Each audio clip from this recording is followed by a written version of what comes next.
teman-teman, Assalamualaikum warahmatullahi wabarakatuh. Di video kedua ini, aku bakal menjelaskan mengenai budaya manajemen pengetahuan organisasi. Nah, untuk itu, mari kita dengarkan dan simak baik-baik ya. Selamat mendengarkan. Baik teman-teman, di sini saya akan membahas mengenai budaya manajemen pengetahuan organisasi. Konsep dari budaya manajemen pengetahuan organisasi.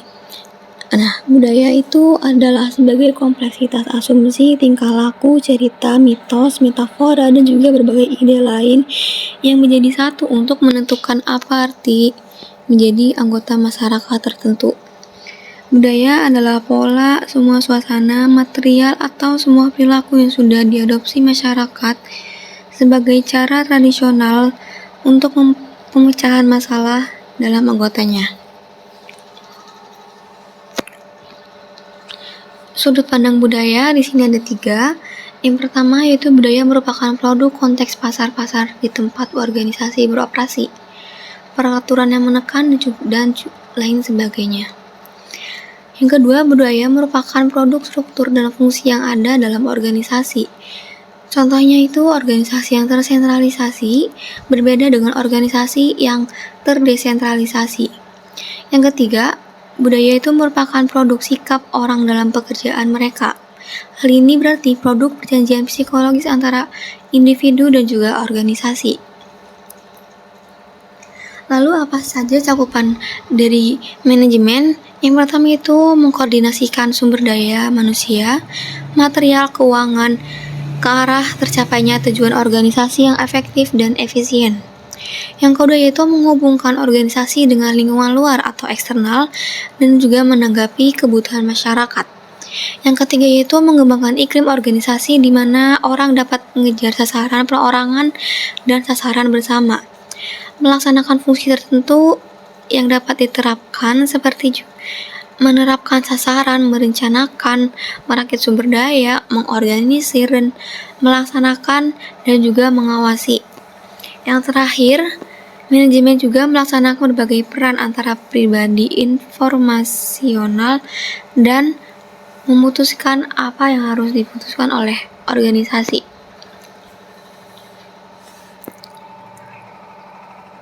Lalu, pengetahuan adalah keseluruhan kognisi dan keterampilan untuk memecahkan masalah dengan kapasitas melakukan tindakan yang efektif, efisien, dan juga rasional.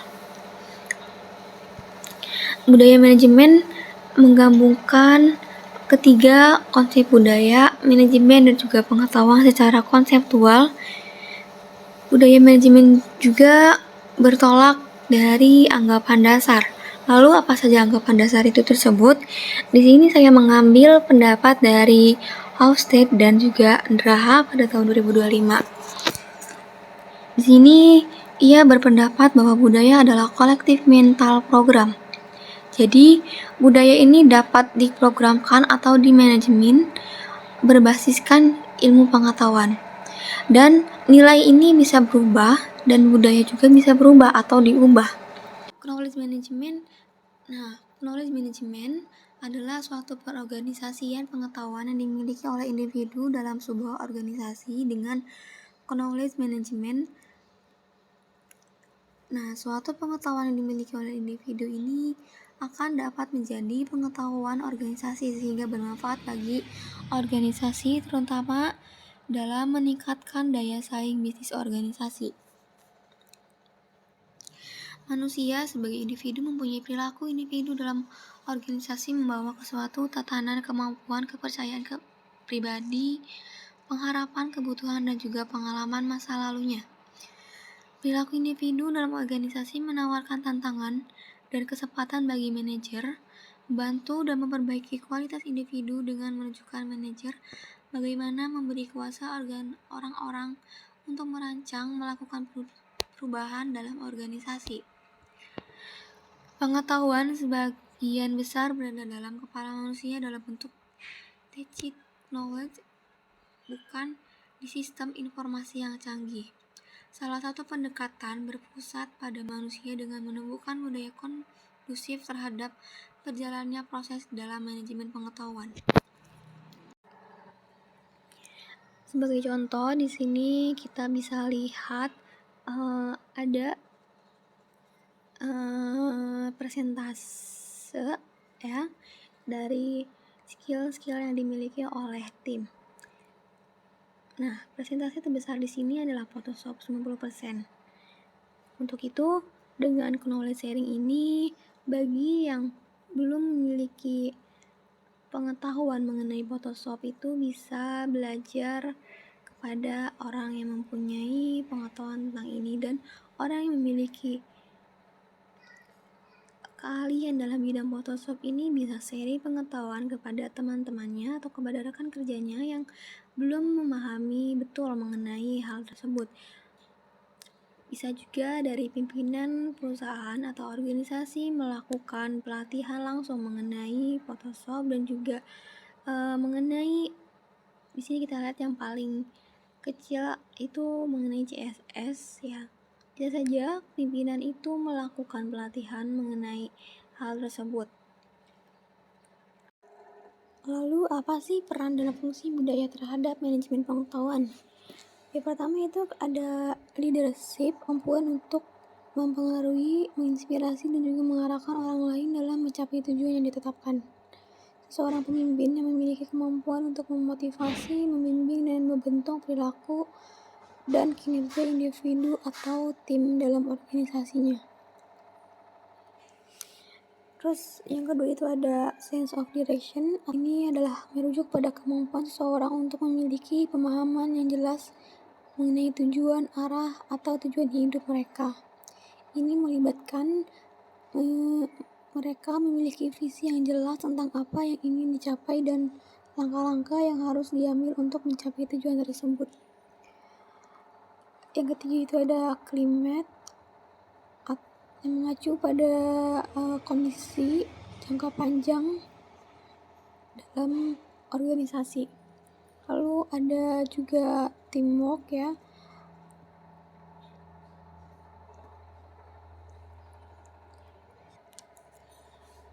Nah, positif teamwork ini maksudnya adalah kerja tim yang positif yang merujuk pada kolaborasi yang efektif dan juga konstruktif antara anggota tim untuk mencapai tujuan bersama. Nah, ini melibatkan kerjasama, saling mendukung, dan juga berkontribusi secara aktif dalam konteks tim. Selanjutnya itu ada value add system. Adalah pendekatan atau proses yang digunakan oleh perusahaan atau organisasi untuk meningkatkan nilai produk atau layanan yang mereka tawarkan kepada pelanggan. Nah, value add system ini berfokus pada memberikan manfaat tambahan yang lebih untuk mendapatkan harapan lebih pelanggan, juga membedakan produk atau layanan dari pesaing di pasar. Selanjutnya itu ada enabling structure atau rangkaian kebijakan, prosedur, dan juga infrastruktur yang dibangun dalam suatu organisasi untuk mendukung kegiatan bisnis yang efektif dan efisien. Ini mencakup sistem dan proses yang dirancang untuk memberikan fondasi yang kuat bagi karyawan dan departemen dalam menjalankan tugas mereka. Nah, tujuan dari enabling structure ini adalah untuk menciptakan lingkungan yang memungkinkan karyawan untuk bekerja dengan optimal, berkolaborasi, dan berinovasi. Dengan struktur yang efektif dan efisien, dapat membantu mengurangi hambatan dalam organisasi, memfasilitasi aliran informasi yang lancar, mempercepat pengambilan keputusan, dan juga mempromosikan kerjasama antar departemen.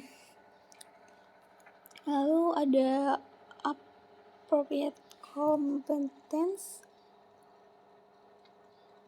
yaitu keterampilan, pengetahuan, atau kemampuan yang relevan dan tepat untuk mencapai tujuan tertentu. Ini mencakup pemahaman dan juga penguasaan terhadap keterampilan dan pengetahuan yang sesuai dengan tuntutan tugas. Lalu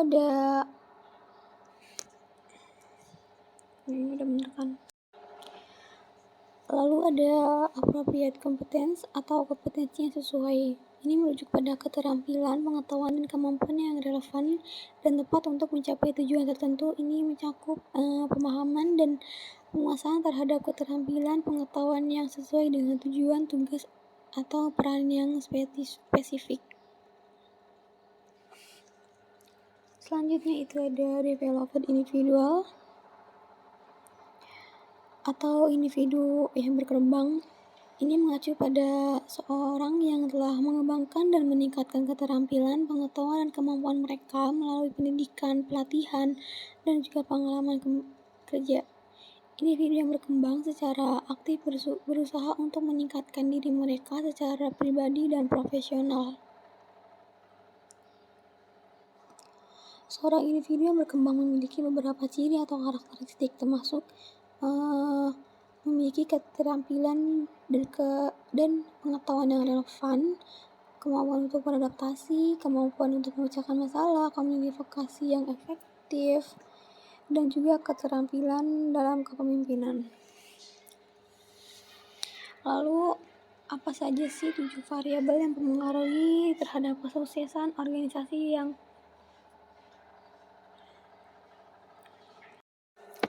selanjutnya itu ada 7 variabel yang berpengaruh terhadap kesuksesan organisasi.